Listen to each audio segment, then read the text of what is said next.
Hey guys, just wanted to do a quick update with Qredo. Hope everyone's doing well. I don't want to appear to be tone deaf. I know BTC tanked today, but I just wanted to give some positive, I guess, reinforcement on the price action of Qredo because a lot of people are panicking, and I don't think it's fair to be panicking yet. I see a lot of positive price action going on right now, so I'll just go over, I guess, the origin of how we got to where we are today and what to expect as of today. So again, Qredo released, it was listed on August 31st. It had a massive pump on listing and then a massive token dump right away. And this is characteristic of every new launch, right? So we expect it now. And that continued for a few days, then weeks, and then it just kind of bled out for a little bit. Up until here, it started to get some traction, and it looked like it was getting ready to break out, but then there was a 30 million token unlock. So right here, I believe September 14. Yeah. So 30 million tokens were unlocked, and then there was 3 days of negative sell pressure post the release date. So that's right here. And then it looks like it culminated right here with the first bottom. And one of the things Retta and Roberto in our Discord identified was the double bottom here. So it's a very strong signal that we could be in line and ready for a reversal. So here you see the first bottom, then a retest, and then a strong bounce off it. So that's a really good sign that we're in the reversal and we found a natural floor. So the other pattern that we could overlay, which is really positive, is the cup and handle, you see. So the signature of this is the rounding bottom, deep bowl, and then the handle, which has support over here. So it's a much smaller rounding pattern. When you combine the two, you have the neckline over here, and any break of the neckline to the upside would indicate a breakout. Any break to the downside would indicate there is no support at the new price here. So that would be bearish. Anyway, we have the breakout right at the neckline, and then it's immediately followed with some selling, and then it tests the neckline again, fails. Second test, it breaks through, and then an interesting thing happens over here where on the retest, it then flips previous resistance over here into support, massive impulse, and then it retested. This is just for assurance. So most sophisticated buyers wouldn't necessarily buy here on the first test. They would buy on the retest here. And that's what really drove a lot of money flow into Qredo. And you'll see that next impulse just started to go into a really strong uptrend. So there was a massive impulse here, and that went into a head and shoulders pattern. So that's defined here. There's your left shoulder, your head. I don't know why every time I go on mobile it kind of plays with patterns that I've drawn in here. But anyway, here's your left shoulder, your head, your right, and there's your neckline connecting the demand line on the bottom side. So the rule of thumb, when these head and shoulder patterns are interrupted and they don't complete to the downside, because this is a negative pattern that should complete to the downside over here, when it doesn't cut below the neckline, the opposite happens. You take basically the length from the tip of the head to the neckline and transpose that here on top of the right shoulder, the tip of the right shoulder, and then this is your reversal move. So your measured target takes you to 524. And that is in fact what happens. So one thing I noticed with Qredo, it likes to do is it'll test and retest wherever the support was. So it's almost like sophisticated traders want reassurance that this support is real and it's going to hold the line here. So you'll see, here's where the neckline touches off the head to right shoulder move. Here's the retest. Sorry, here's the test, and then the retest, and then entrance come in. So they push the price up through this next pattern, which is a bearish butterfly, and that completes at the 618, which is right here. And you'll see when you zoom in, that is in fact where people started to sell off. So there's a confluence here where it has the failed head and shoulders pattern measured move here at 524, and that also happens to be where the bearish butterfly completes at 524, and both of them complete at the 618. So that's why there was a lot of sell pressure here on this wick, and the next 4-hour candle shot the price down 10%, and then it found support. So it found support here on this green line, and then launched into, I guess I could scale out and show you this up close. So it launched into this bearish butterfly. And then on the way down, when it completes at D, this is our pattern completion zone, you'll see the deep wick here. Again, that's a lot of sell pressure. So that shoots the price down about 786, I believe it would be. Yeah, so it hits exactly at the deeper retracement, 786 reversal, and then makes its move to the upside again. Again, we drew this supply line from this top wick to this wick here because that's where they found, where Qredo price action found resistance. So what we're looking for on this next move is a breakout from this downward supply line. What I normally do, I'll highlight that bar and then click here, the time dial, create, and now you see that little clock.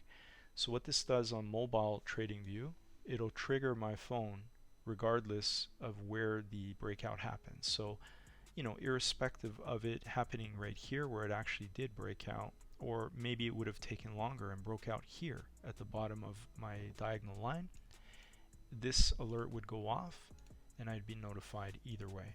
So it's a really useful feature instead of doing a horizontal line where it has to break above this horizontal price, 568. We don't know that it will break out there, because if it broke out here above this supply line, then it would break out at 523 and your alert wouldn't go off. So it's very important to do diagonal breakout alerts here too. Anyway, you'll see that impulse candle shot it up 9%, and then it retested this area here that it found support twice.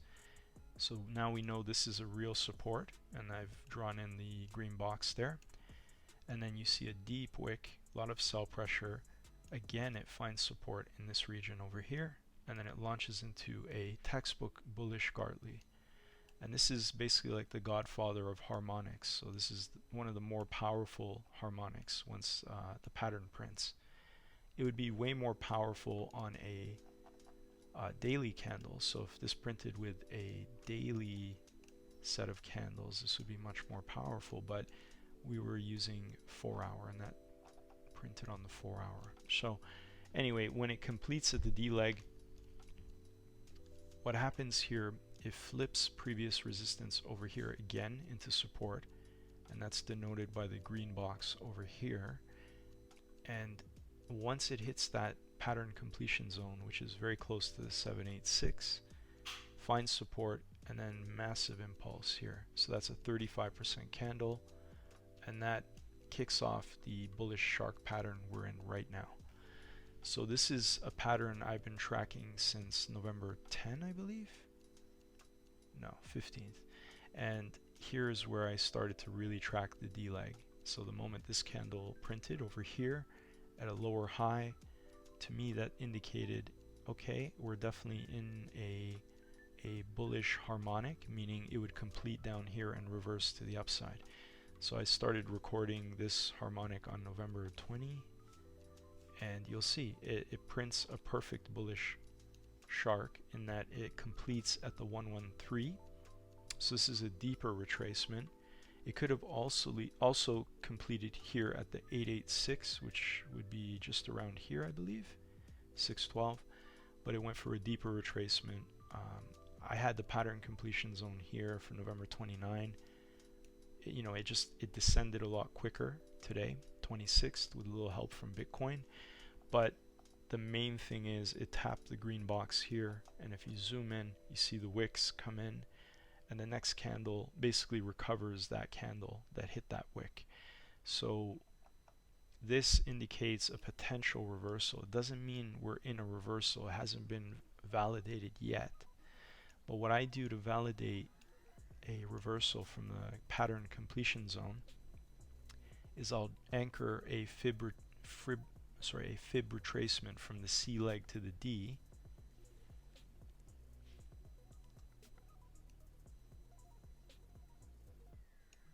There we go.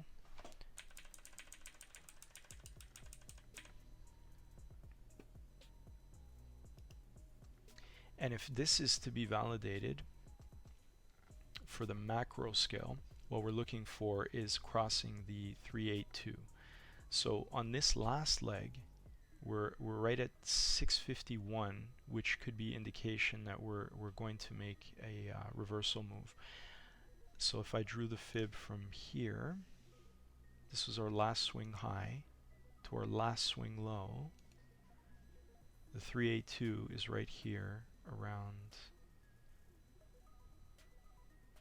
638. So we crossed over it and then we retested for support. So this implies bullish continuation.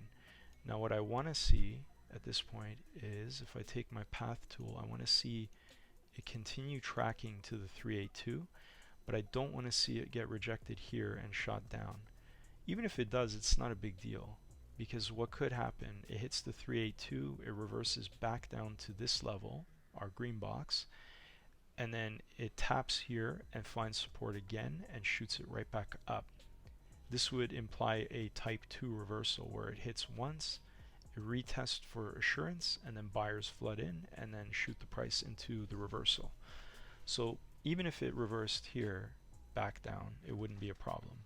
But what we would want to see is eventually it cross the 382, maybe approach the 50, but then come down and retest the 382 fib and then break through the 50. And at that point, what I would expect at the 618 fib retracement, here's where a lot of profit taking will happen. So people that bought in here around 565 to 580, they will normally sell in the golden pocket here, 618, 615.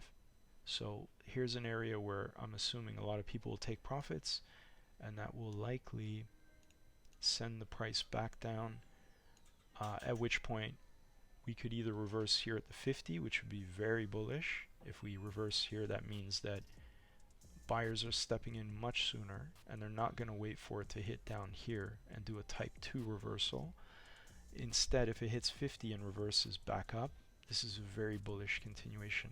But the logical path would be it would reverse to the 382 and then flip what was previously resistance into support, and then break through and then continue onward to the 786.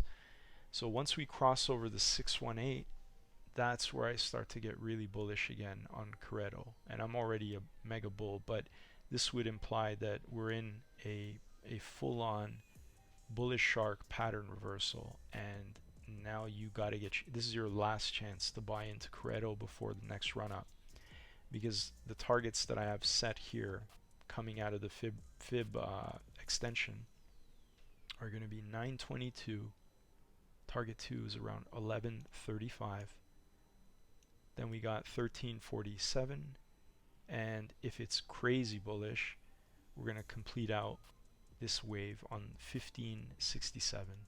So very steep, ambitious goals, but again, we've retraced 113% of the last move here. So we're in a real deep area of value with a lot of support. I can't imagine we nuke down to 450. It's possible, but for that we would have to have BTC really tank, and in my guess is we're probably going to hit 50,000 at some point.